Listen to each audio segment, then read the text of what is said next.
Womp womp. Touchdown East County. Hey, with Raymond Brown, I'm Ramon Scott. Thanks for joining us for another East County football report for week 2. Raymond, I'm going to give the East County another W for the week if we're going to look at the big picture and maybe what was expected, and maybe if I'm just drawing to my memory bank a little bit, sir. Over the last few years, it seems like East County doesn't get off to the best of starts. But right now, I feel like they are.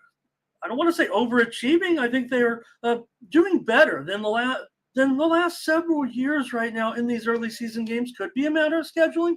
It doesn't seem like they're scheduling any easier. It actually feels like the East County is performing better than they have in the early season years past. Thank you, Raymond Brown, for joining me again for another week of review and preview of the teams out here in the East County.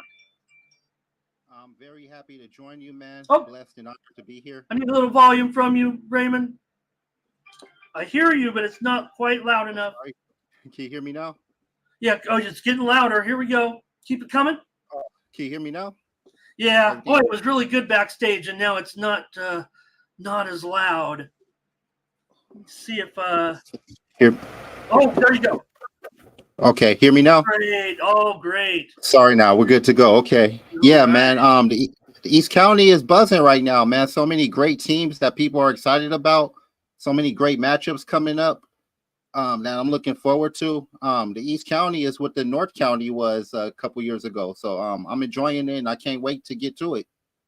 I like what you're saying. I think everyone that might be watching likes what you're saying. We'll see if it keeps. Look, they're part of this championship situation, given what the Eagles did last year. We're going to review the games from week 2, preview the games for week 3 with Raymond Brown of SDFootball.net, San Diego Football Network.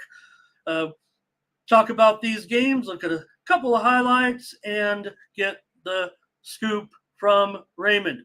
All right, we're going to get right into the reviews. We got kind of a long show planned. We only got Raymond for so much time, so I'm sure we'll get plenty of info in here as we review the games from last week. We're kind of go in chronological order. There were 3 games on Thursday. East County is definitely getting their share of these Thursday games. It feels like they kind of take one for the team a little bit. Maybe they're just more agreeable, or maybe that's just the way it works out. But they did play 3 last week, and I think they got 3 this week. The Grossmont Foothillers, Raymond, doubled up Olympian last week. Another strong performance. Grossmont is one of the teams that is being talked about as one of the big improves this year. We know this is going to have their work cut out for them in the Hills League with those top teams. They're going to be very competitive with the rest of the group. They beat Olympian, I want to say handily, and we'll get your info on the game. My note on the game is Raymond Grossmont has scored 78 points in his 2 victories so far after scoring just 61 points in all of last year in that 0-10 season. Yeah, Grossmont is one of the hottest teams right now, man. Hudson Herbert is killing it, man. Wow. 19 for 41, 320 yards, 5 touchdowns. Ooh.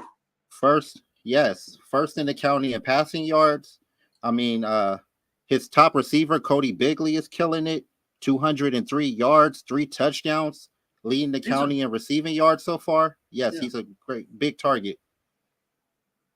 And Raymond's given the stats from this week. That's not his season. Is that right? Those were the games. That was against. That was for this week. But so far he's leading the county. Yeah. So and on the other side of the ball, you got Josh Ferrara, one of the best safeties in the county. Oh. He had 2 interceptions. He's got 4 on the year, 4 interceptions in 2 games. He's leading the county, and not to mention, we got Jacob Souther, first and 6 sacks on the year. So both sides of the ball is hot right now for Grossmont. Anthony Lawrence doing a great job so far. It's only going to get tougher from here. So we'll see. Yeah, maybe they had some games they could. Hey, that's good. I mean, Grossman needs to get that confidence back, and they've done so with authority so far. Yeah, you mentioned Bigley and Herber with their connection. Also, want to mention Elias Berlaza, 5 receptions, 2 touchdowns. Kind of a new name to us here on the show. Also, you mentioned Ferrara. I think he was one of your players of the week. Certainly, 14 tackles in addition to those interceptions he had. Zaylen Reynolds and Julian Garcia also with interceptions in the game. Walter Jackson, 13 TDs. Grossmont cruising to victory there to improve to 2-0. A great job, Foothillers. Everybody very excited, and we'll get to them this week. All right.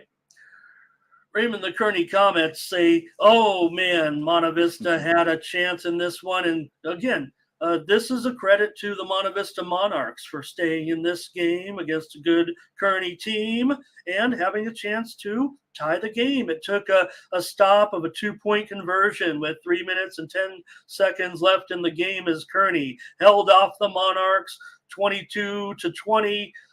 Tough for Monte Vista to get another loss, but I don't know. Can I say they covered the spread? Yeah, I don't believe in moral victories, but if you're trying to turn the program around from a winless season, this is something you can look at as a positive. Now, it's hard to say a loss is a positive, but a team like Kearney that's so explosive on offense, and you hold them to within 2 points, that's something you can look at and build from. Brody Stump, he's having a great year for Kearney. He had 3 touchdowns, 200 yards. So I don't know, man. If I'm a Monte Vista apologist, I'm being positive about this one. No one wants to lose. We want to get the win any way we can, whether it's by 1 point or 2 points. But I'm happy about this. Like things are looking up, for lack of a better word. Daniel Renteria, 176 yards and a touchdown on just 8 carries. Jaden Ellison had 92 yards on the ground. Peguero, Gonzalez, also TDs for Monte Vista. They got an interception. Monte Vista went for 2. Interception by the Comets. Rollout pass. It was intercepted, but they had the chance to tie it there late. So good job, Monarchs. So they'll get that. They'll get a big win like this, hopefully soon. I would have called that kind of a big win, beating a team of Kearney's caliber that's had some success lately. All right. And one game we did have a reporter out here. Southwest beat Mountain Empire in this one. It was 20-6. Maybe we're not quite seeing what I was expecting from Mountain Empire here so far this season. Raymond, they do have Isaac Gonzalez. He had 114 yards, and Corey Van rushed for a touchdown on a 4th and goal play. Southwest, the Raiders, they rushed for over 200 yards. Did you see anything on this game? I didn't, but I'm happy about the way that Southwest San Diego is playing. 2-0 so far. Great start for them. Mountain Empire, man, I don't know what's going on there. They took a tough loss to Hoover last week. Now this. Hopefully they turn it around soon. And yeah, man. Okay, well that's we'll keep an eye on the Red Hawks. I thought we might see a little more from them with their lineup, and Gonzalez, 114 yards, as I said. We'll see. Phoenix Tanny had 10 tackles for Mountain Empire. All right, let's roll with the action from Friday night now, Raymond, and a game that you were at. So, maybe the highlights are going to be a little thin from our perspective here in the East County, but we want to shout out everyone throughout the county, and maybe we can just have you narrate this game a little bit as we look at the highlights with Madison. And maybe we could talk about the county a little bit. Got 3.5 minutes here, but Madison does the job against Steele. Their defense was just pretty solid with Tabao and Mackay, Lolo, Sola. They're a pretty good team, Raymond. Yes, they are. I came into this game hoping it was going to be a little bit more competitive. The matchup I was looking forward to the most is Steel Canyon's offensive line versus Madison's defensive line. Unfortunately for Steel Canyon, Madison's defense was dominant throughout the majority of the game. 4 players with over 10 tackles. Yeah, man. Not a good game for Steel Canyon. They had many chances to get something done, but their offense just couldn't get nothing done. Their quarterback got hurt earlier in the game. He was out for a couple of reps. Yeah, man, Madison is just on a whole nother level this year. Great run game. Jalen Brown, he had 3 touchdowns. He's more known as a cornerback, but this game he was running a rock pretty good. 3 touchdowns, including like a 41-yarder that he broke open.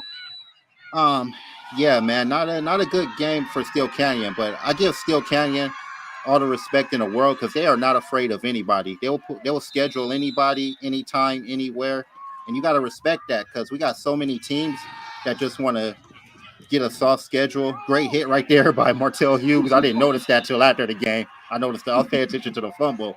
I didn't know Montell Hughes laid somebody out there, but that's the type of player he is. He's a safety, a hard-hitted safety, and on offense, he's going to get those type of blocks for you. Great effort by Steel Canyon's defense. They did everything they can. But unfortunately, man, Madison was too much. They're among the top 5 for a reason, open division contenders for a reason. Yeah, great game for Madison. Steel Canyon, I got to give them my respect for a great effort.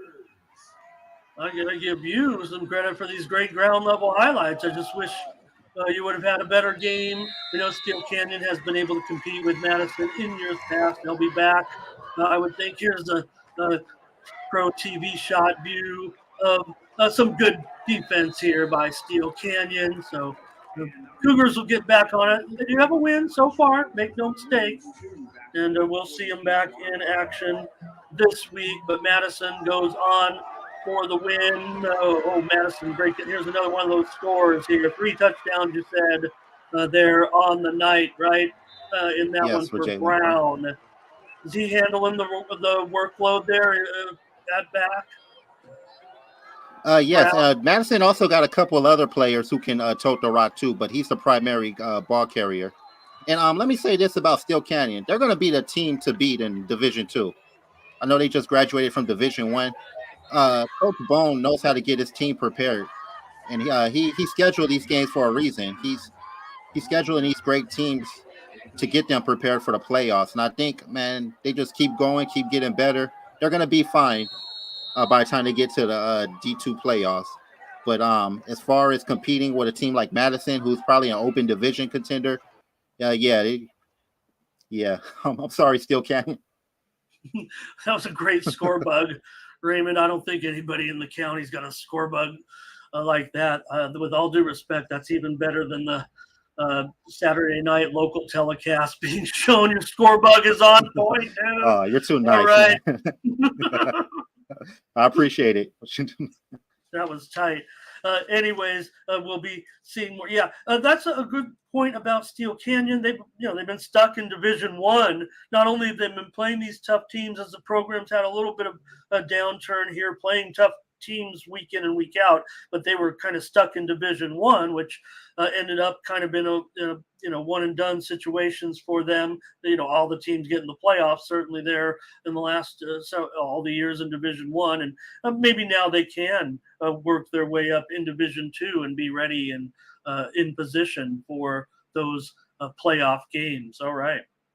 One team that certainly is in position. I list them as number 4 here. I still have them lower, but I'm going to go with what I'm starting to see from the other rankings. I do want them to leap over these other teams, but Helix looked terrific in their game against St. Francis of Mountain View with a 24-point victory here. Helix led 25-7 at halftime, and they outscored St. Francis 20-7 in the fourth quarter. Helix. Man, Helix looks amazing this year. The improvement from last year, I'm seeing like 2 totally different teams. I'm seeing more explosion, more playmaking ability. Ryland Jesse, 2 touchdown passes. He's getting it done on the ground with a rushing TD. Carter Ross, 99-yard interception return. the team is just playmaking all over the field, man. Kevin Allen the third had another great game. I love what I see from this team. I'm telling you, the East County is it's gonna be crazy this year. The East County is coming different, and the return of Helix being this great really shows it. And man, I can't wait to see how the Grossmont Hills League turn out. Well, we know it feels like a two-team race, but there are other games with Helix and Granite playing some tough teams. I mean, that's coming up here in just a few minutes as a part of our show. But yeah, Allen, 106 yards. That's him, you guys, number 3 this year for Allen, right? Number 3, not number 20. He's got for the third, Allen the third. So he's wearing number 3. That's him with those gains. He had the touchdown, 106 yards. He forced a fumble on defense. You mentioned Jesse, 117 yards through the air, but it's about, I'm not saying game management. I mean, this is balance. Brandon Arrington, 39 yards, touchdown reception from Jesse, Kiza Tovu, he had 6 receptions for 93 yards and that other touchdown. Gerard Savanea, Daniel Arcina with sacks. I also want to mention Raymond Lee Norman Lester took snaps at quarterback. The sophomore was 4 of 5, and he rushed for a couple of touchdowns. So Helix found some time to work on something for the future as well in this one. I think that's important there with the Highlanders. All right. Well, Raymond, I don't know. This is, to me, this should have led off the show. This was the most underreported game of the week. The El Cajon Valley Braves still have not gotten their just due for their victory over defending 6AA champion Classical Academy last Friday night. This was a big, big deal, and note, I didn't see any highlights on the TV highlights show. Not much write up. This was a big deal for El Cajon Valley, no doubt about it. Absolutely, man. I was so wrong about El Cajon Valley. I thought Classico was going to come away with this. Wow, man. I'm so happy for ECV, man. Paris Dixon, he's one of my I always had him in my top 10, my top 23 list as one of the top safeties. But he came through 5 catches, 112 yards, and 2 touchdowns on offense. So man, he's a standout on both sides of the ball. One of the top players in East County. Unfortunately, he's over in El Cajon Valley where they don't get much pub or much respect because they haven't been winning as much. But wow, very impressive. Du Bois at quarterback. He also plays both sides of the ball. He had 2 touchdowns, had several tackles on the other side. Wow, this is a huge win for them, man. Being a defending state champion. This is one of those wins that turn your program around, gives your team confidence going forward. So I'm very happy for the Braves. Raymond, the Braves have had a series of monumental victories over the last 3 seasons. Right now, they just seem to be getting more significant as they go along.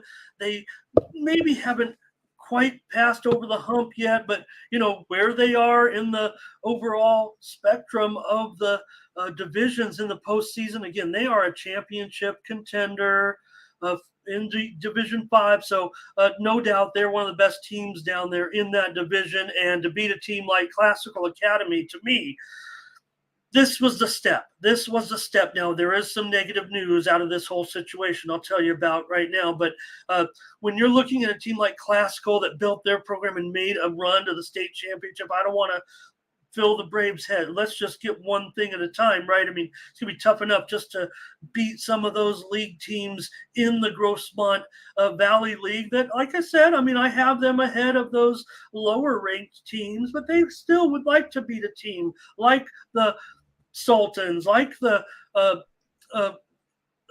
Matadors, or something big, right? Those are Matadors and Vaqueros. Those will be tough games, but the Braves can compete. Unfortunately, Joe Johnson, who scored a touchdown in the game, he looked to suffer a serious injury. It required the ambulance to come. It caused a delay in the game. So I don't have any update. It just looked severe at the time. It looked like a leg injury of some type. So maybe that we'll get info, or hopefully we'll see him out. But it didn't look great. I imagine that he could be lost for some time. I'd hope to be wrong, but it was a tough. But Masai Ehsan, Ehsan. I'll get his name right. He's been on the team and did a good job at running back. He stepped up, had 13 carries. He has good numbers, just like Johnson, because the Braves are, kind of plug and play. They're not deep enough to plug and play, believe me, but they are kind of a program where pieces are in place now. And yeah, they've had some they've had top runners before. I don't know if Johnson falls into the category of some of the backs they've had over the last couple of years, but prayers to you, Joe. We saw you go down, and I'm sure everyone came to your concern following the game, and you are an important part of the team, even in your absence. So good job on your touchdown, Joe, and hope you feel better. Derek DuBose, you mentioned him with those 2 TDs, 136 yards passing, 46 rushing. Braves over the Caymans. They licked the lizard, Raymond, on Friday. Great job, Braves. The Santana Sultans, they did a great job as well, whipping up on Sweetwater. We've seen the East County kind of take advantage of the Red Devils so far this season, but Santana really did a nice job here, Raymond. They're looking good. They've got their work cut out for them, but a good performance here. Yes, another great performance by Santana. Jaden Goldman, another great game. Yeah, man, I love what Santana is doing so far. I hope they can keep it up. The Valley League is going to be tough, so they're battle tested. They're ready. They show they can put up points. They got players who can make plays on both sides of the ball. Yeah, man, I love what I see from the Sultans. Yeah, I know you just did what I always do. Still, they're in the hills. You know that. That was our big discussion last week, and I still mess it up after all these years. Oh, they are in the hills. I'm sorry. I keep forgetting. Yeah, we know. Not used to them being in the hills. Well, and also in thinking about the past too, they've been stuck in the valley. But the other thing, just take me back to at least the north south. I'm old enough when all the teams were in one conference. Okay, that's how you won the championship. Hey, you mentioned Goldman.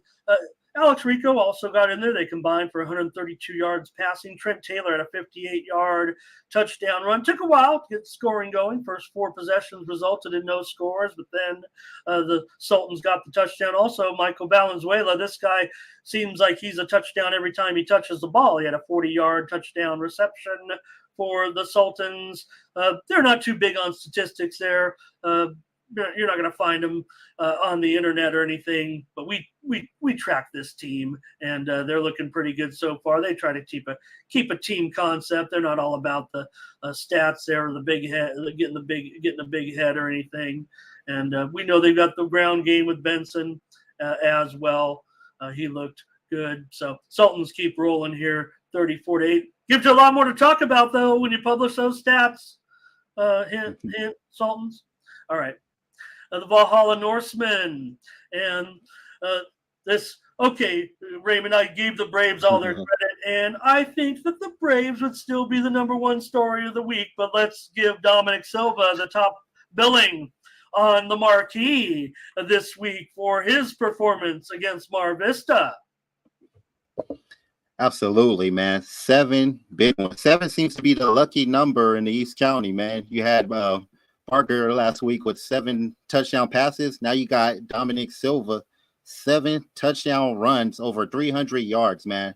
I love the way that kid runs the ball. He's I don't want to say he's carrying the team, but him and that offensive line is carrying that team, man. Great win over a good Mar Vista team, a program on the rise in the South Bay. Man, I'm very, very impressed with their performance, and they look good, man. They look good.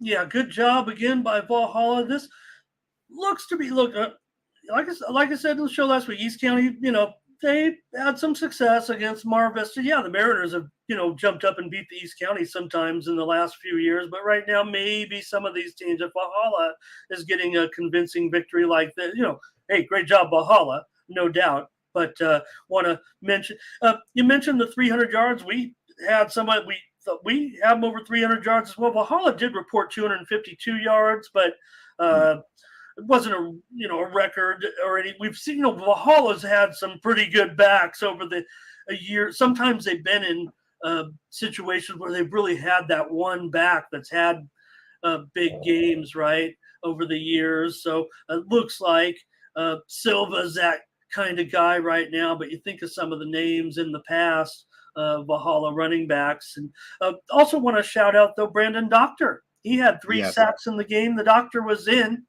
the backfield. Raymond with his 3 sacks. Marvell Bana had an interception. Valhalla just threw 2 times in the game. For Silva, 28 carries is what Valhalla reported. An outstanding game. You mentioned the 7 touchdowns. That is second all-time in the East County. Tied for second all-time in the East County. Also, I think in the CIF books, we know that Jamon McClendon had 8 touchdowns, of course. Please don't bring that up. In that famous game. Okay, we won't. What game? I don't know what you're talking about. Let's move on. Go Norsemen. Hey, there's another big story. This is what I'm talking about. Hey, the Mount McGill Matadors. I don't know. Some people were calling it was a close game. I know the Matadors were a little upset when they saw the prediction from the veteran sports writer in town. He probably just didn't get the word that I know he knows what's going on with these teams, but maybe didn't see this one coming. Chula Vista's played close against Mount McGill for years. We know that, but not right now, Raymond. Mount McGill. Mount McGill is going crazy right now. Yeah, man. Matt Barton, one of my favorite quarterbacks in the East County and all the San Diego County, man. Another great game, 5 touchdown performance from him. Hector Armena doing good on both sides of the ball. Him and several teammates got 7 tackles. Jeremiah Castillo with an outstanding performance on both sides. 5 catches for 119 yards and 3 touchdowns, including a pick 6. Mount McGill is red hot right now. It's matched their uniforms, which I love, by the way. I do love them. I love them. Yeah, amazing. Mount McGill, they're getting some respect in the polls, which is good. I'm waiting to see how they do against their upper division opponents. Their next 2 games is against Division 3 opponents, and they got 2 Division 2 games after that. So I'm waiting to see. I'm very curious to see how they match up against those opponents. Because, with all due respect to Chula Vista and Sweetwater, I mean, that's what they're supposed to blow those teams out, all due respect. But, they got some great games coming up, and I'm looking forward to them. They are now expected to, Raymond, but certainly in years past, those games, they've kind of scheduled the same opponents over the last several non-league opponents or the same type of non-league opponents, and they've always been kind of games where, maybe they win at home. It's going to be tough on the road. Like I said, I've been to that game at Chula Vista where the grass is 8 inches high. Yeah. They're the last team to have a grass field. Yeah. And I think they're going to get turf next year, so rest in peace, grass. We know how it is. It's just because, hey, you know what, the grass, we make fun of it because the grass fields now get all torn up. But back in the day, we did a good job on those grass. It sucked when it rained and it ruined it, but I think it's the maintenance cost, Yeah, I think it's the maintenance cost because with a grass field, you got to water it, seed it, and all that stuff. With turf, you could just go on about your business. So I'm old school, man. I like the dirty uniforms and the grass stains, but it's a new time, man. You got to look good and save money. Yeah, but safety is an issue too, and I don't know if these fields are safer than grass. Maybe one day we'll have some type of way to get back to grass with some less expensive way to do. I mean, come on, we just put something on the moon this week. We can have grass fields, okay? Barton, 364 yards this week. You mentioned Castillo. I know Jeremiah. Shout out Jeremiah. I know the Matadors watch, okay, because they know I love this team. They, you know, they're not full of themselves, but they get confidence from this type of stuff. And maybe Jeremiah heard me joking around last week, Jeremiah, about having a quiet game, huh? You didn't, it's not a Oh quiet no, game. you weren't quiet. He just didn't have the pop off numbers like he usually does. But that's a compliment to Castillo and the Matadors because they're starting to balance themselves out a little bit more. And we've seen their young talent. We didn't even mention Williams in this clip. You mentioned he made a great McGowan, yep. 89 yards, total offense, 2 touchdowns as well. Matadors roll over Chula Vista. I would have loved, what would have been fun, like some type of like a Hard Knocks with Mount Miguel, right? Because think of the whirlwind of now maybe there was rumblings, right, or there was talk about Coach V coming, or I don't know, where he was probably going to move or whatever, and the job, just that whole summer vibe. What must have been thinking with guys like Barton and Castillo and bringing in the young, and how that team continues to gel with this coaching staff, a top-notch coaching staff that comes in there like this. I would have liked to have, felt the emotions a little bit of the confidence level building, and it's still got to be building for Mount Miguel. Yeah, the players seem excited. Like they seem excited, enthusiastic, and loving the change. So that's what I'm seeing from the players. So great breath of fresh air, new system, and they're winning. So keep it going. Yeah, and nothing against the Star era. Like I said, I think the Star era featured a team that, like I said, he took the players that he had and did some incredible things with them. They were a little rough around the edges, especially, but I think now this is fun. All right, we talk about Shay. Shout out, first of all. This is about El Cap and more East County, but that Canyon Hills field looks pretty nice. We were making fun of them a little bit with the impromptu name change that, happened so fast, caught the administration caught everyone by surprise, and everything was still brown and gold for a couple of years. But, that field looks nice. The uniforms look nice. The results on the field, not so good, but come on, these are the that program will get something together. But for this week, it's the El Capitan Vaqueros putting up double nickel. Yeah, man. That offense is crazy explosive. Brant Barker following up his big night in week 1 with 4 touchdowns. Chancellor Chapa, another great game by him, 2 touchdowns, over 100 yards. Julian May, another great player on that team. And Gavin James, shout out to Gavin James. He had 3 sacks and a strip sack touchdown.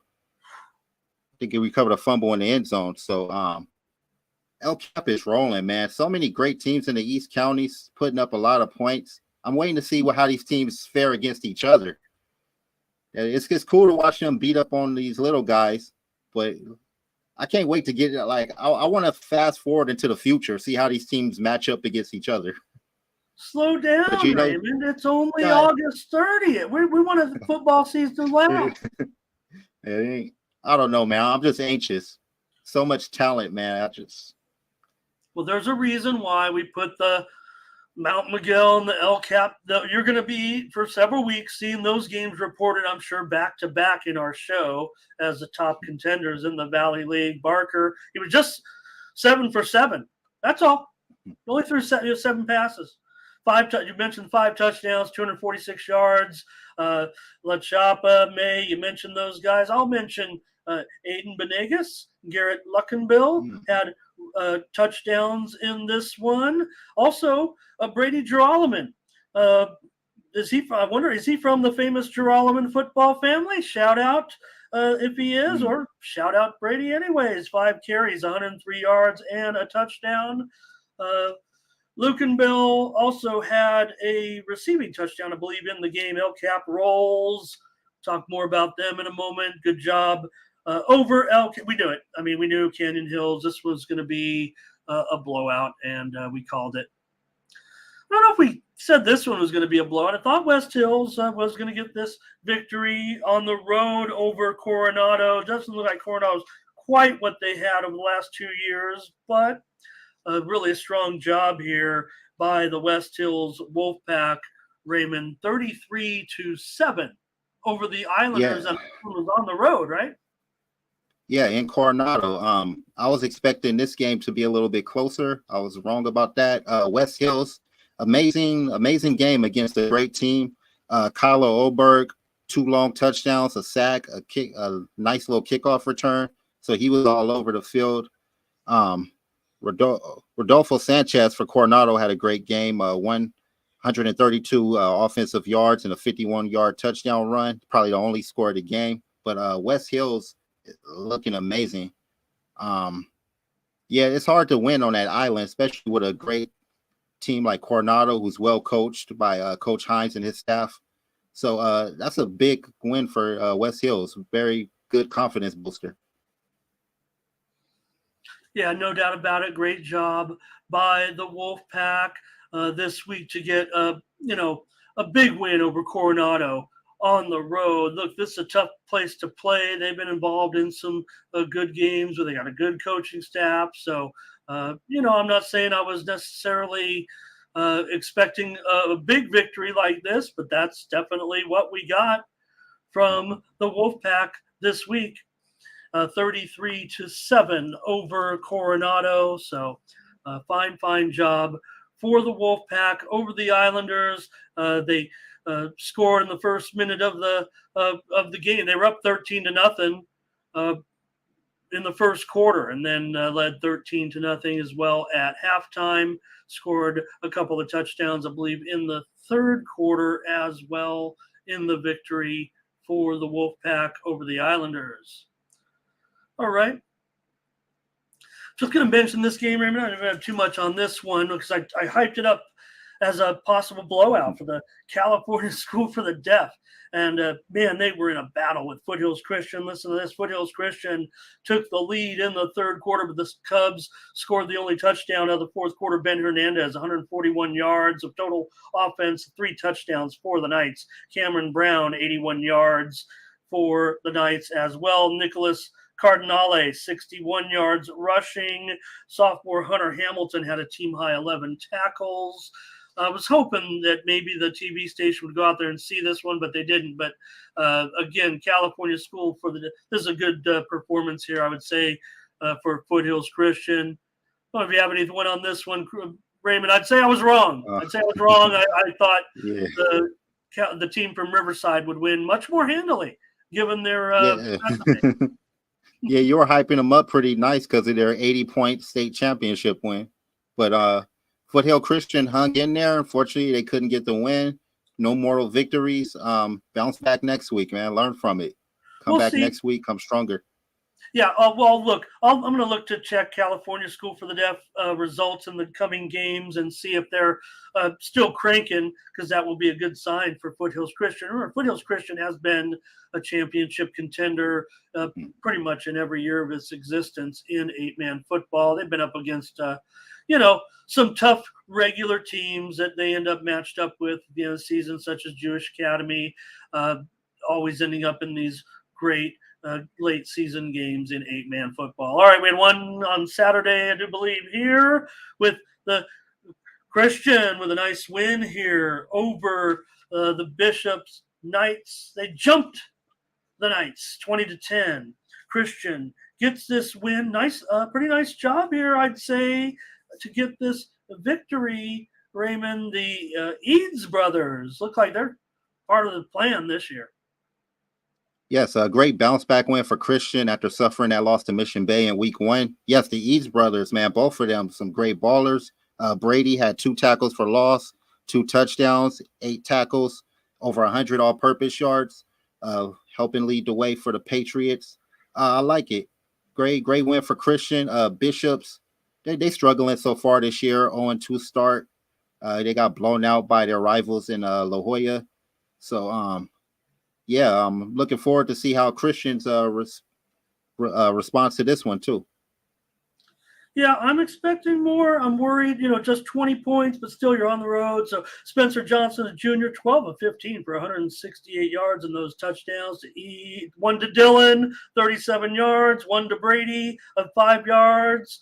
And I think Brady also might have had, or no, Dillon had a 37-yard rushing touchdown is what it was. And also I will mention they had a team high 9 tackles. So Christian with the win over Bishops. All right. Middle of the show is when we talk about the polls and the ratings.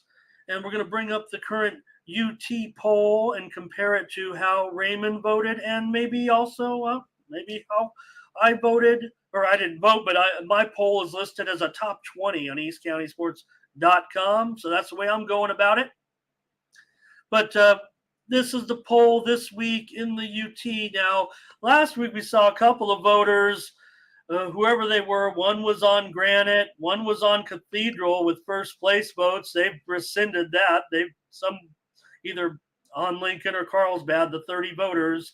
Right now, 19 first place votes for Lincoln, 11 for Carlsbad. And there's Granite third, Madison fourth, and Helix fifth. What does your top 5 look like? I got Lincoln number 1. Until they lose to a San Diego team, they will stay number 1. I got Carlsbad number 2. Until they beat Lincoln or lose, they will stay number 2. Cathedral at number 3. Madison at number 4. Great blowout win over Steel Canyon. Granite Hills at number 5. And I got Helix at number 6, just in case you wanted to know that. Oh, yeah. No, I do. Definitely. I went Carlsbad, Lincoln, Madison, Granite Hills, and Cathedral, followed by Mission Hills. Now, I've got La Costa 7, Helix 8, Saints 9. You look at the UT voters here, Saints at number 8 and La Costa at number 7. The Saints situation, and we're going to get, we're going to go to the previews here in just a minute. I don't know how far down you want to go here because, again, El Cap, 12th. They're just now debuting in my poll. I love you, Vaqueros. I have them 19th. I haven't gotten to Mount Miguel yet. One person had them 10th. That's how the UT poll works. So do you see anything here on this bottom 5 or the also receiving votes? I think Mount Miguel is going to receive even more votes as the season goes along, as long as they keep winning the way they are. And so is El Cap. I think whoever wins that Mount Miguel El Cap game will actually break into the top 10. But El Cap got one coming up. We're going to talk about that probably later. Yeah. But yeah, I think this is a pretty fair list. The only thing I disagree with probably is the number 1 and number 2. But other than that, yeah, this is a solid list. So I'm out here, championing the East County, but I have them lower than everybody else right now. So maybe I need to get with the program, but maybe I'm just used to the early, it's like prove it to me, my East County teams. I've been through the ups and downs on some of these seasons, but it feels good, even though, hey, I'm ready to bump them up. I'm ready to jump Helix over the likes of La Costa and Mission Hills and Cathedral, but we just got to see, and we'll see, because Helix schedule is like a top 10 schedule. So, all right, Raymond, yeah, and again, interesting there, Mount Miguel. Hey, I'm going to put you on the spot. Mount Miguel, do you see, can they grow similar to, Modern Day Catholic's a private school. That's a completely different situation, I think. How can the Madden, what do you see for that growth of the program? How high can they go? There's with Coach Verlaine, there's no limit, apparently. He can spin straw in the gold, and we saw him do it plenty of times. So there's really no telling. Me personally, I just want to see better competition. I just want to see how they match up. I'm confident they can run the table this year.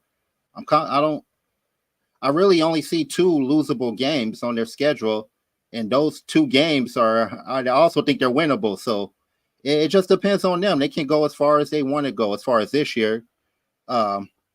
But years down the line, man, the goal of the program, they want to be up there with I heard one of their coaches say they want to play St. John Bosco's one day, or the De La Salle's. Those they want to be up there with them. So their expectations are extremely high, and so far so good. They're looking like they're on their way. Yeah. Look, through the years, and I'm going way back now, Mount Miguel has had very strong teams before the turn of the century. Let's call it what it is. Let's call it what it is. They played in some important football games. So I'm just excited for the Matadors. Okay, we're going to get into the matchups. We'll get another chance to talk about them in a minute. We get into the matchups. You catch the poll there. You see it on Raymond's website as well. All right, these matchups this week. I'm going to start. There are some Thursday matchups, so these aren't necessarily in any particular order with the date. Well, with the dates, we're going to go in the order of the dates. Okay. And West Hills will be on the road against the Vista Panthers. Take that 2-0 record with those wins over Imperial and Crawford and Coronado. I'm sorry, teams that can sometimes get in the postseason. Here, a Vista team that maybe had looked like they were turning the corner. They have losses right now to Fallbrook by 20, Ramona by 30. West Hills is going to be expected to win here on the road, Raymond. Yeah, I got West Hills. Rolling in this one. Vista, they haven't won a game in like 2 years. They're still searching for their identity, searching for that winning mentality. It's going to be a long season for Vista. Every time I say that, the team ends up winning. So don't get mad, Vista fans. You want me to root against you because you'll probably turn around and win. But I got West Hills rolling in this one. Yeah, probably 2 or 3 touchdown favorites. I say it like that, and they might. I don't know. Maybe West Hills will go on. Look at it, 33-7 against Coronado. No reason why. Now playing back-to-back road trip, even though it's high school.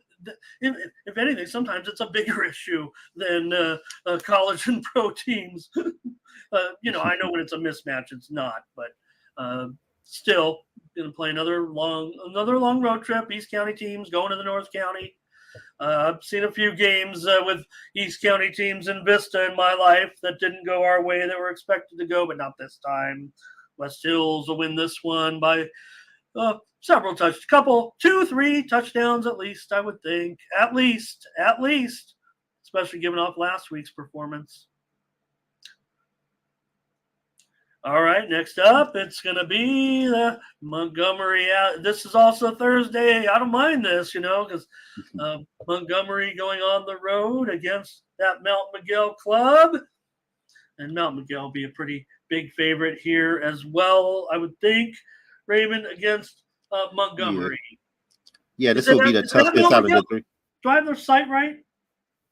I believe it is at Mount Miguel. I saw Montgomery's advertisement. They said they're going to Mount Miguel. Okay, thank you. Go ahead. No worries. Out of the 3 games, this is going to be the toughest one.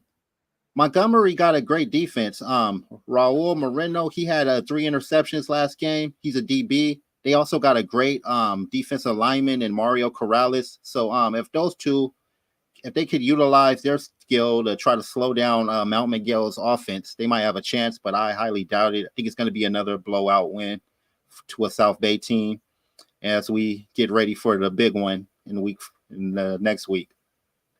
So, I'm going with Mount Miguel by another blowout. Let me at least be the caution guy here to my Matadors in this one.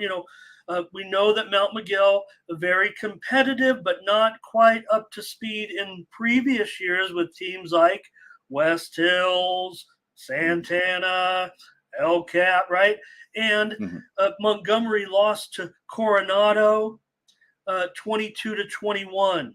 So just kind of equating it to where West Hills was. Yeah, West Hills has moved up to the hills, but that doesn't mean that program is – maybe they're a little better. I don't know. I'm not saying that they were promoted because they were improving as a team. I think they're still a very good, strong program. That's just the way the Grossmont conference has worked out the schedule this year to promote those other teams to the big league. Mount Miguel's had trouble getting past West Hills. They've been on the same field with the Wolfpack in some games that maybe they thought they should compete in, and the Wolfpack's taking care of business. So Montgomery lost to Coronado this season, 22-21. They beat Escondido Charter 12-3. The Aztecs so far 674 yards. Senior running back Jose Guadalupe 230 yards rushing. Gotta like Mount Miguel to continue their role here, but that's just I'm going to exercise that caution at least a little bit here, because Montgomery's had some pretty okay performances in the last couple seasons. So Mount Miguel should take care of this one. I'm expecting them to on Thursday night. All right, Raymond. This certainly looks like an interesting game now, a game that you might consider checking out this week between Valhalla and Mr. 7 Touchdowns, Dominic Silva, against the San Ysidro Cougars. This is a team that the East County is kind of familiar. We've seen them play Mountain Empire before. It still looks like a tough trip for Valhalla right now. I think they should win this game, but I wouldn't be, overconfident. I wouldn't be confident. I'd be going into this game as this is going to be a tough game. Let's be ready. Let's play our best. No let up off of last week's good performance. Yeah, this is a battle of two teams I was wrong about, especially San Ysidro. I didn't expect them to get that win over Hoover. That was a very explosive Hoover team. It was coming off a monster offensive explosion over Mountain Empire, so I thought they were just going to roll. San Ysidro played amazing defense, holding them to 8 points. But they're going to face a very hot Valhalla team whose run game has been dominated last week. This is going to be a great battle. I'm going to go with Valhalla since we're on the East County show, because I'm on the fence. I'm on the 50 with this one. But yeah, if they can utilize that run game, just let Silva carry that rock for him. I think it'll be a very successful night over here by the border. Yeah, we'll see. Valhalla, the computers definitely have Valhalla favored in some, I think by a couple of touchdowns at least, the way I'm looking. Valhalla, though, look, it's just hard because, Coach Cherry just got his first career victory in the last game of last season. Now they've got another one, and they looked really good doing it for San Ysidro. They've got sophomore running back Nathan Lintag. He has 200 yards so far this season and a couple of touchdowns. The Cougars have not recorded a passing touchdown. They did report 16 sacks in their stats in their 2 games. So let's give them a little bit of credit for some pass rush. Now, I don't know if I'm going to give them credit for their statistician. Maybe they, got to the quarterback and took him down. Maybe the quarterback was running and they called it a sack. Maybe it was a design run, because that does no disrespect. 16 sacks is a lot to have, but they do have Jaden Dominguez, who is listed with 3.5 sacks. They lost to Kearney. Their win was over Hoover. So we'll see this week. Maybe that's something. Hey, Valhalla has a film. I'm just reciting stats. I didn't see San Ysidro play. So all right, I think Valhalla can win. Tough game, and we'll see how that goes. Let's go to Friday now and the big matchup of the week. Raymond, I think you probably go to this one, and it just feels like right now with these two teams, look, granted, awesome, state champions. Don't throw out last year for the Saints. I think the Saints got everything that they bargained for last year with their strategy to go with the underclassmen or the sophomores, the youngsters, the friend, whatever they had. It's all paying off right now, and it's not a fluke. They might be underrated at this point, even at number 9. They might be up there with those, maybe not those top 2, but maybe with those other teams, the 3s, the 4s, the 5s, the 6s, and the 7s. Yes, St. Augustine's battle tested last year. They was basically playing junior varsity and freshman football against some of the top teams in the county. They had to go up against Lincoln, Cathedral, Madison last year with a bunch of underclassmen. So they're battle tested. They're ready for the bright lights and the big names. This is going to be a tough game for Granite Hills. For as great as a team that they are on both sides of the ball, I know I say this probably every week about these two teams, but this is going to show us where they're at. If Granite Hills deserves to be ranked in the top 5, or if St. Augustine is ranked too low. But Brady Palmer's playing great for the Saints. They had a great running game. I can't wait to see this one. It's going to be a great game. Yeah, no doubt about it, Raymond. And I think, when you look at those computer projections, you're going to get a projection that's going to rate Granite Hills probably a couple of touchdowns ahead of the Saints. I think realistically, because they're the state champs, they're higher in the polls, even though they are on the road. Maybe Granite Hills is still the slight favorite, but it does feel like a toss-up to me right now. I think Brady Palmer is certainly showing to be. They're going to have the advantage. Look, I really like Benitez, the new quarterback. When you get a freshman comes in looking like that, I joked about. I hope they thought I was having fun with him last week. Called him, 14 going on 25 or whatever I said, because he looks the part there for Granite Hills, and I think that he will be solid for them. I don't know. Maybe they'll go with they've done direct snaps, but they've done that for the last couple of years. They've used the direct snap, but Palmer for Saints looks great. 278 yards so far, 4 touchdowns, 119 yards rushing. They've got other. Let me bury the lead. The Isaiah Haston of Saints, the former Granite Hills Eagle, certainly. Shined for Granite in his time with the Eagles, showing that great speed. Latuli Gasanoa, also great defender for Saints. They have great defenders. This is a great team, man. They beat Patrick Henry 50-7. They beat Poway 31-7. We know the Eagles are familiar with Poway. So tough game. And I'm just gonna call it a toss-up because it's on the road. I'm expecting, because of their resume, because of the Saints, I'll still call them up and coming, but I think they've arrived with those, like I said, with those other teams that I mentioned. Those top 2 teams. I'm putting, yeah. Yeah, this is a signature game for the Saints, and they're gonna bring it. I can't tell you who's gonna win, but I know the Saints are gonna bring it this game. Yeah, the Eagles are going to be confident that they can win, but to me, in a high school football game, the Saints didn't go anywhere. Look, it was tough, but now the bringing in a new regime, the plan was in action. They said, whatever happens, and they're back. They're back. They're back. They're back. Yeah, I don't know if the bye week is going to help or hurt Granite Hills, but we'll see. Good point. All right, can't wait for that one.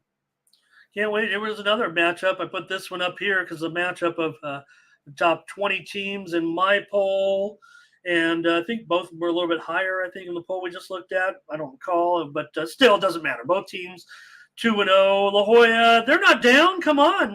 They got Jacksonville. We've seen really historical resurgence from La Jolla. Maybe it looked like they were going to, come back down to earth, but they're back. They never went anywhere. And with Deal right now, what's the over-under, Raymond? I don't know, man. I think both teams could put up 40 on each other.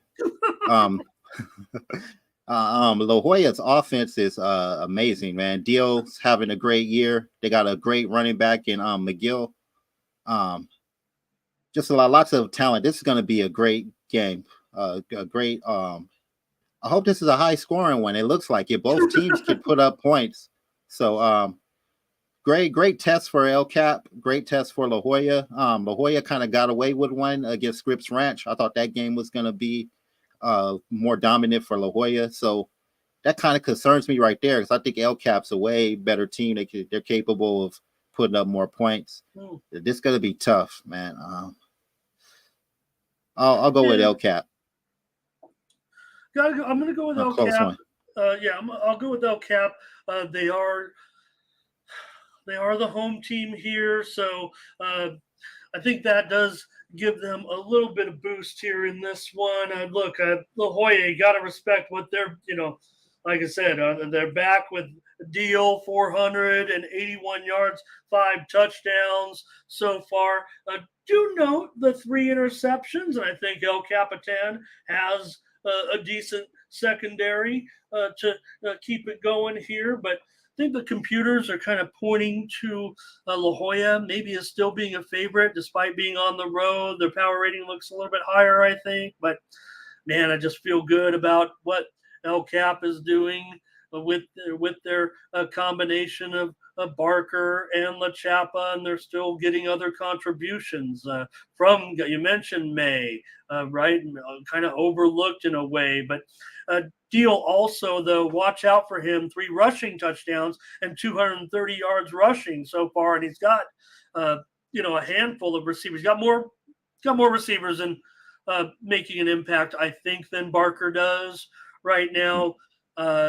We've seen El Cap. Maybe they are even better than last year, but I've seen them get into some game where the defense has some issues, even at home. I've been at some, Leatherwood. I think was it Leatherwood that had a big game against. So be careful of a good quarterback. El Capitan has to do a great job getting to Deal, corralling him, making sure he can't run as well. This is a tall order. This could be tough. La Jolla also got some big linemen too. They got some big men on the offensive line.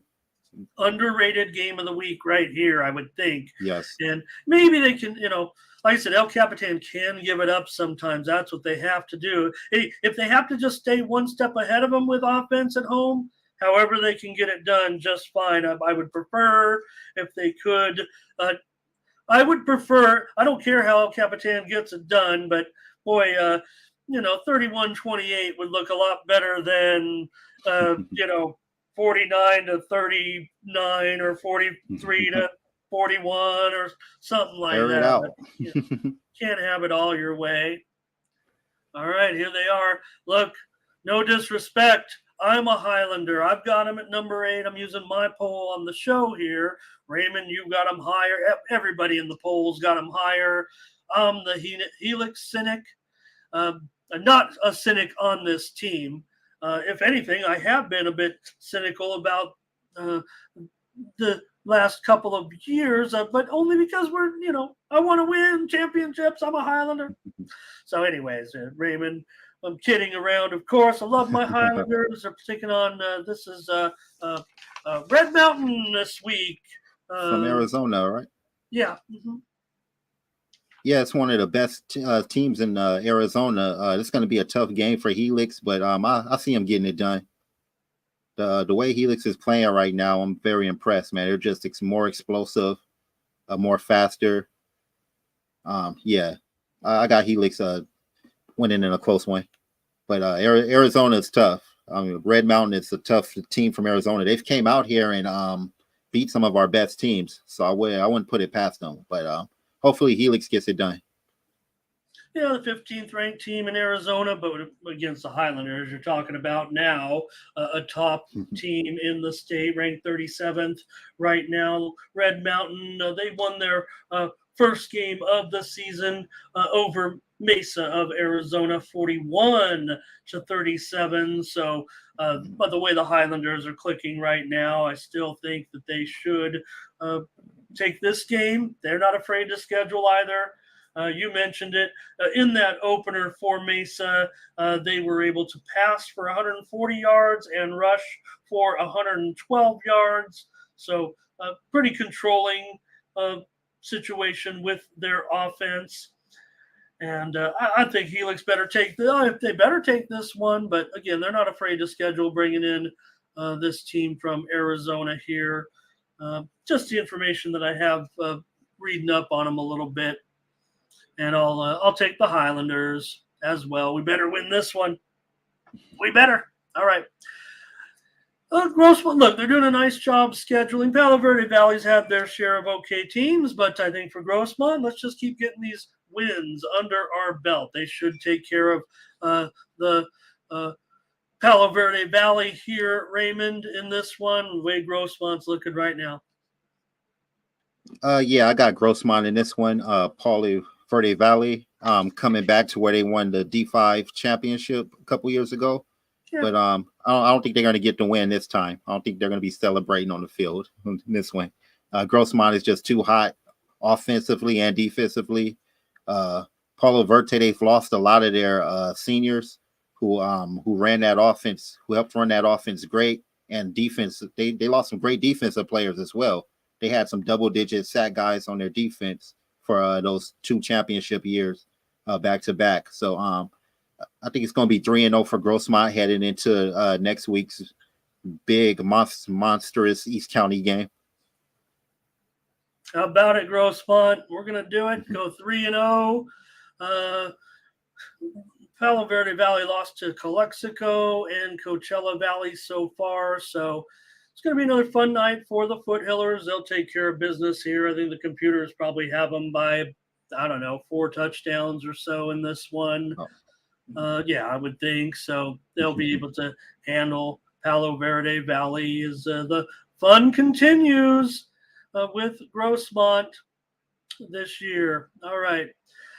You talk about Steel Canyon and their you talked about the way they schedule, right? They are never afraid to schedule anybody, and they're going to go up here and take on let's see. San Marcos. How could I forget? So for Steel Canyon right now, this is going to be a tough one going up against the Knights. I have them 15th. It feels like they should be higher, but there's just so many. Let me put Steel Canyon's record in there. I know they won that first game, that great win over Heritage of Menifee. There we go. Steel Canyon 1-1. San Marcos 2-0. So with their quarterback, it feels like they should be higher, but there's just a lot of traffic. We got some good teams. Yeah, Creed McAhelly is playing lights out in his second year of varsity, only a sophomore. Jason Nix, his number 1 target. He's going crazy this year. Yeah, I got San Marcos in this. I think they got too many great athletes. Their line is playing great. I don't know what's going on with Steel Canyon, but like I said, I got a lot of respect for that program that they schedule games like this. You know, they could have just had a soft schedule, been like 3-0 or something, and been like, yeah, we're great. But no, they're getting their players prepared for hopefully the next level. They're getting their players prepared for playoff competition. And a game like this, even though I see them losing, these can only help the kids get better and give them confidence heading into the playoffs.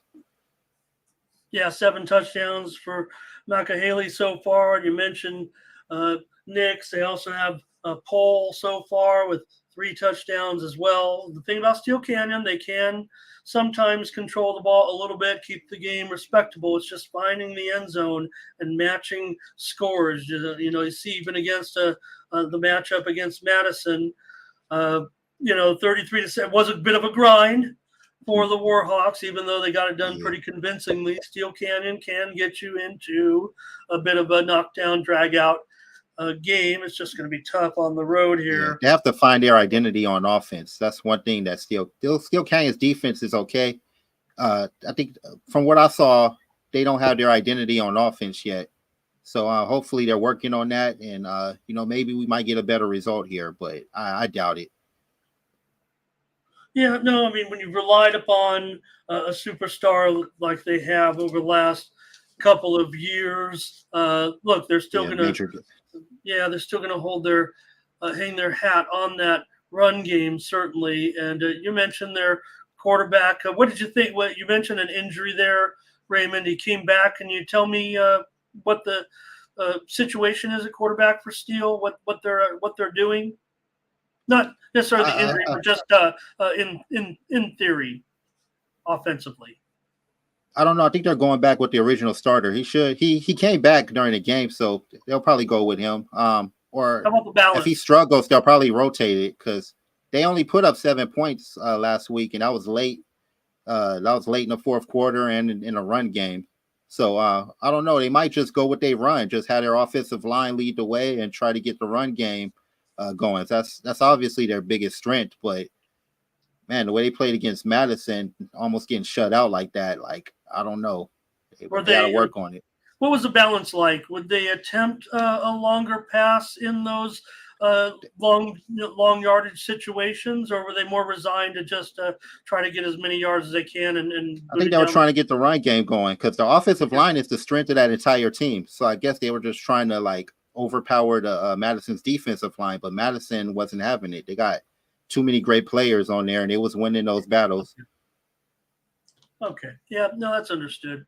Okay. This is a good game. The El Cajon Valley Braves going to take on the Vincent Memorial Scots. The Braves don't back down from anybody, right? This is an important game to build your resume if you're the Braves. They already have a loss.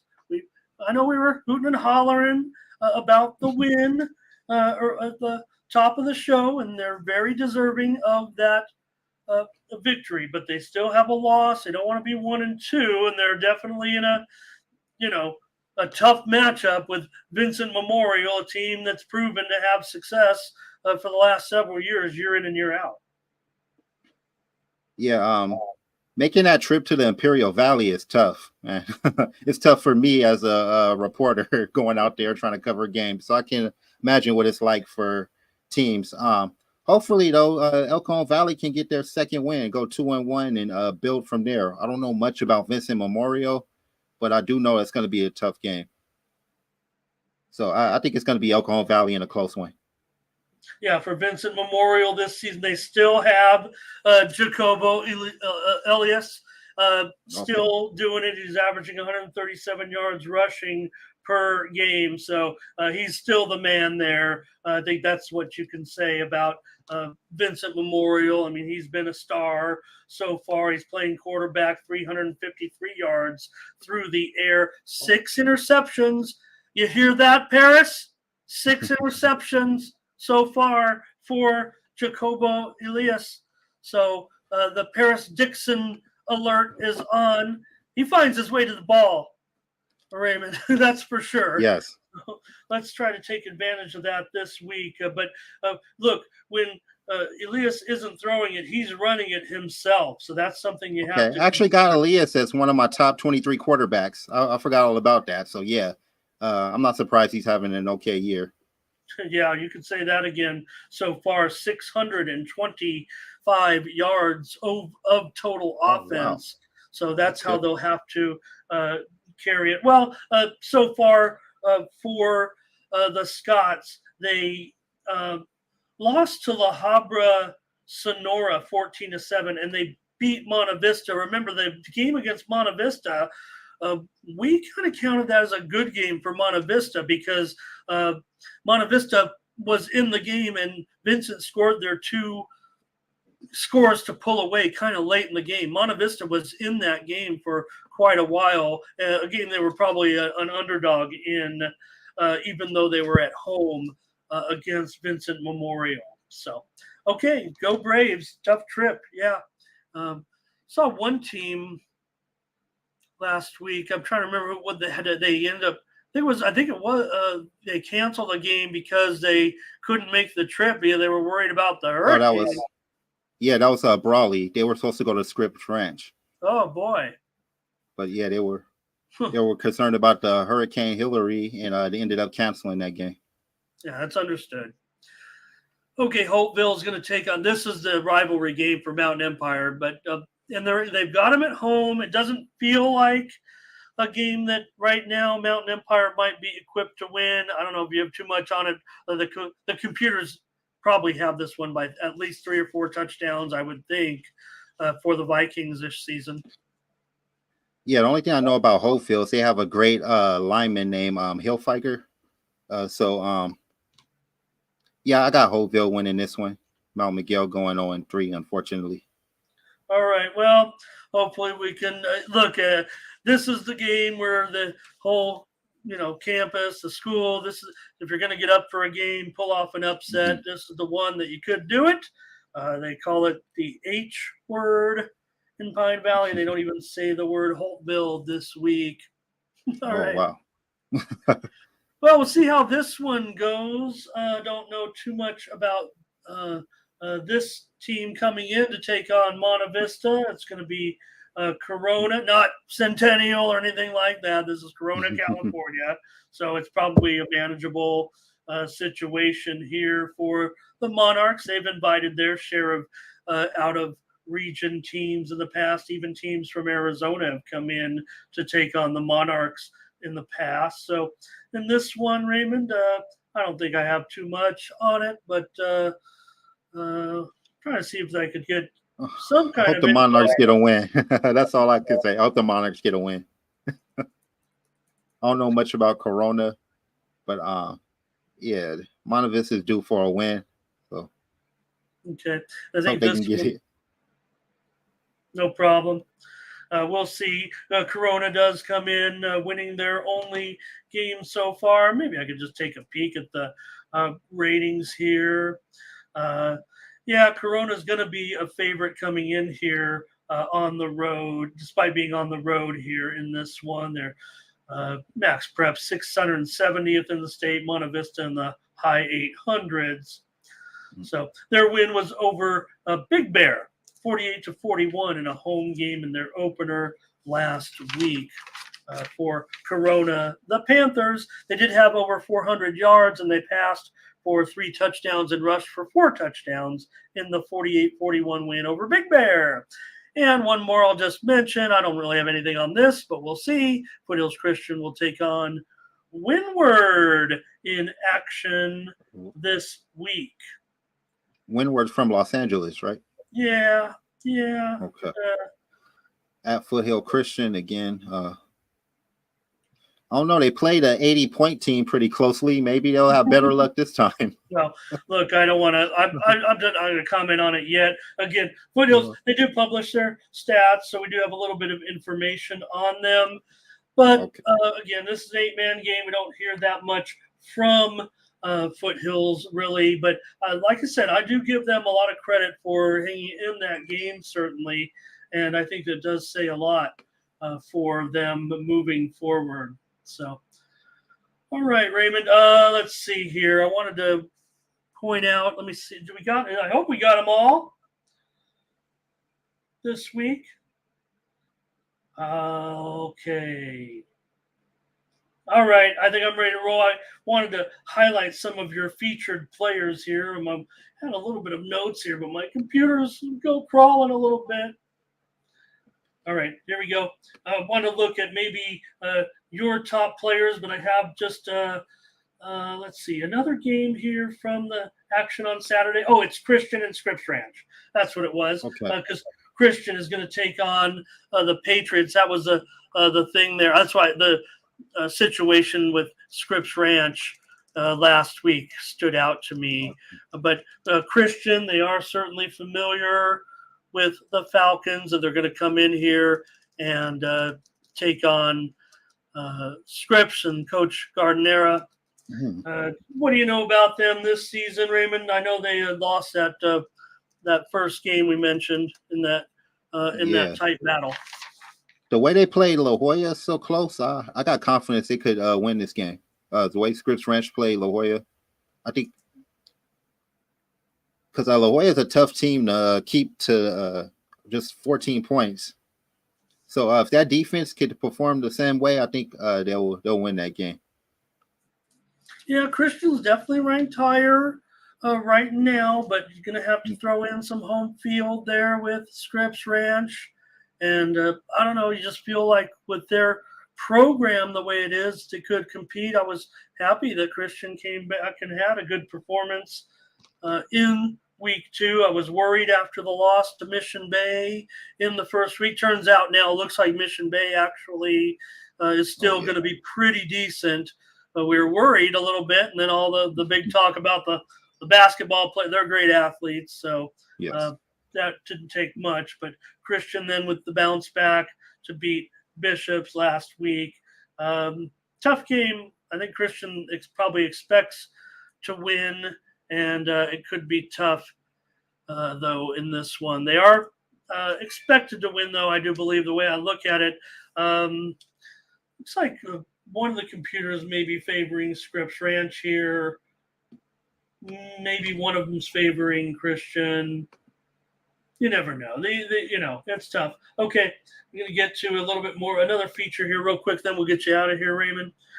Yeah, computers have Christian, looks like by about a touchdown, but I know of another service that does favoring Scripps, but that's just because I like to look at a lot of numbers. And okay, Raymond, I wanted to look at your players of the week this week and maybe also accentuate the East County players that made your report this week. So let me bring those up here. These are Raymond's players of the week.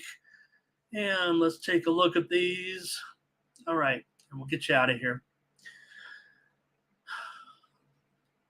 All right, players of the week according to Raymond here for week 2 action. I'm just going to look at the East County group here, but great picture there of Carlsbad. Okay, Brant Barker's on the list. Matthew Barton made your list as well. Ferrara up there. Castillo, Hudson Herber also this week. Dominic Silva, of course, of Valhalla. Yes. And some more players. Your honorable mentions this week. Honorable mentions. Yep. There's Brandon Doctor and his big game. Brady Eads also up there. Jaden Goldman for his performance. Rylan Jesse, Chancellor Chapa. Kyler Oberg is up there as well. And Gavin Taylor up there. Let's see. Okay, that's all our East County guys. All right, Raymond, thanks a lot. Where can we find you? Yes, San Diego Football Network on Instagram, SD Football on all the other platforms. Thank and you so visit much. sdfootball.net for everything. Yeah, I appreciate you for having me, man. It's always great to be here. Yeah, we'll clean it up a little. I'll get going. We'll clean it up a little bit. I got to be better. You were great. Thanks a lot, everybody, for another edition of the East County Football Report. Just want to mention, community college football starts this week. Raymond and I are actually going to come at you with a little show. Each week we're capping the games and previewing the next week's games. We're not going to have a show this week without any action. JC's tough. I mean, you could go in and find some names and some statistics, but you want to see a game, and we have games this week, Raymond. So I'll just cover them here. This is the East County Football Report. We're going to branch it off and have another show, San Diego Community College Football Report, covering our 4 teams, but you can give out your rankings. I'll mention the schedule right now of games. East LA is going to come in and take on Grossmont. That's the only local game this week. Mesa is going to go up and take on San Bernardino. Also, Southwestern will be on the road against El Camino, and Palomar will be on the road at Moore Park. I'm going to take a guess, Raymond, at your rankings. We know that Mesa is number 1. The tough one will be 2, 3, and 4, I guess. I guess I'm going to go Mesa, Palomar, Grossmont, Southwestern. All right. Actually, I got Palomar number 1. They won the last game against Mesa, so they took the number 1 spot from them. And Mesa's number 2. I got Grossmont number 3 and Southwestern number 4. All right, we'll see, and we'll go. So we'll join you each week. Raymond will some weeks. I don't know if it'll be all weeks because we're gonna wait till the teams kind of play each other. That's the best time to get the highlights. But I think we can get 10 or 15 minutes out of it. We want to highlight a lot of players. We'll even have like our own team. I think at the end of the season, we're going to put Raymond in charge of the because there's nothing. Raymond, let's face it, there's nothing. We're going to do an all San Diego County team we got this season. When I'm watching, if there's a feed for the game, I'm watching our teams when they go on the road or at home. And of course, I was, with Grossmont for I don't know. For 35 years, it feels like, off and on, doing games, recapping games with Bill back in the day and all that. And, of course, a few years with Southwestern and Bo down there and Coach Ed, certainly, when he was with the team, hoping for good things for Southwestern. So can I say a few things? Yeah, please. Yeah, actually, JUCO is my first introduction to East County sports. I actually found you guys looking for Mesa and Grossmont scores. And the second thing, to all you players out there who struggling to get scholarship offers, don't be ashamed to go to JUCO, man. JUCO is a great second. That's why they call it second chance U. It's literally giving you a second chance to earn a scholarship and continue your career. And if you think you're too good for JUCO and like, oh, it's D1 or bust, go to a JUCO and break every record. Go there and shatter the records, help your team win a championship, and prove that you're too good for JUCO, and the offers will come flying in. So there's nothing wrong with JUCO. It doesn't make you less of a player. Actually, when you go to JUCO, it's a lot of players that were D1, but for whatever reason, whatever situation, ended up losing their opportunity, and now they have to start from scratch. So there is competition. You're going to face some heavy competition. Go out there, man, and take advantage. Take advantage of the opportunity. And we'll have coverage as well with our photographers. Shout out to Vanilla Gorilla. He'll be, I think, looks like he's pretty fired up. I don't know if he'll be out there this week. Maybe he will. I think he might. We'll see. Maybe we'll get our coverage from Vanilla Gorilla with Grossmont this week. So we'll talk about it. We'll get a little show together, just talk about the game. 10 or 15 minutes. The days we have the highlights, we'll definitely go a little longer. Raymond's going to have a great highlights package. Your videos are great, but man, it's such a joy to shoot games in the daytime. Yes, it is. All right, Raymond. Thanks a lot. We'll catch you next week with more East County Football Report.